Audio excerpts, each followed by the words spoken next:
আসসালামু আলাইকুম। কেমন আছেন সবাই? আজকে আপনাদেরকে দেখাবো বাচ্চা মুরগির ভুনা।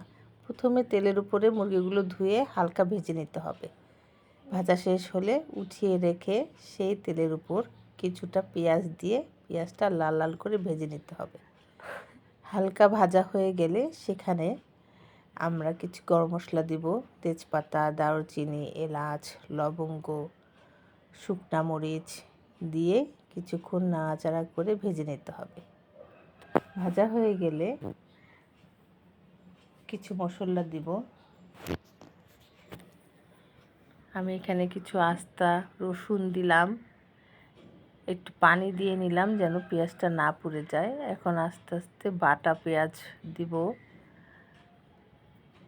দিয়ে নাড়াচাড়া করে নেব। একটু আদা বাটা দিব, হলুদ গুঁড়া দিব, লবণ দিব, ধনিয়া গুঁড়া দিব, মরিচ গুঁড়া দিব, দিয়ে মশলাটা সুন্দর করে নেড়ে চেড়ে কষিয়ে নিতে হবে। যখন মশলার উপর তেল ভেসে আসবে তখন নাড়াচাড়া করে আর একটু ভেজে নিতে হবে। ভাজা হয়ে গেলে ভাজা মুরগিগুলো দিয়ে দিব। মুরগিগুলো দিয়ে মশলার সাথে কিছুক্ষণ নাড়াচাড়া করে চুলার উপরে রাখতে হবে। সুন্দর করে নাড়াচাড়া করে মশলা জানি সব মাংসের মধ্যে লাগে সেভাবে দিয়ে ঢাকনা দিয়ে রাখতে হবে। কিছুক্ষণ হওয়ার পর ঢাকনাটা উঠিয়ে আবার নাড়াচাড়া করতে হবে। নাড়াচাড়া করে ভাজা ভাজা করতে হবে যেন তেল বের হয়ে আসে।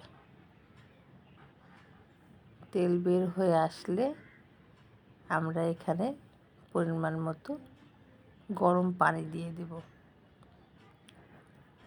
গরম পানি ঢেলে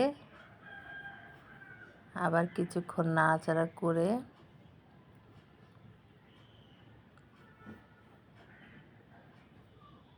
সুন্দর করে নাড়াচাড়া করে মাঝারি আঁচে চুলার উপরে দিয়ে ঢাকনা দিয়ে ঢেকে দিব।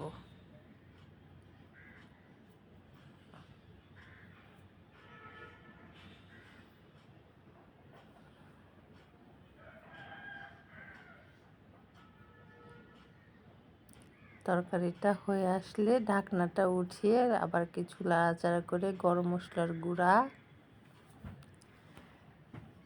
জিরার গুঁড়া দিয়ে নাড়াচাড়া করতে হবে।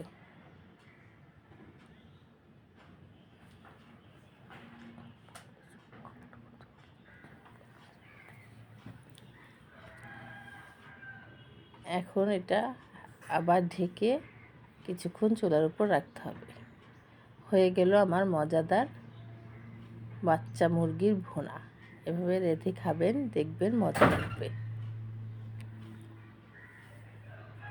এখন বিশ্বকাপ খেলা হচ্ছে, সবাই খেলা দেখবেন, যার যার সাপোর্ট যেন জিতে সেই দোয়া করবেন।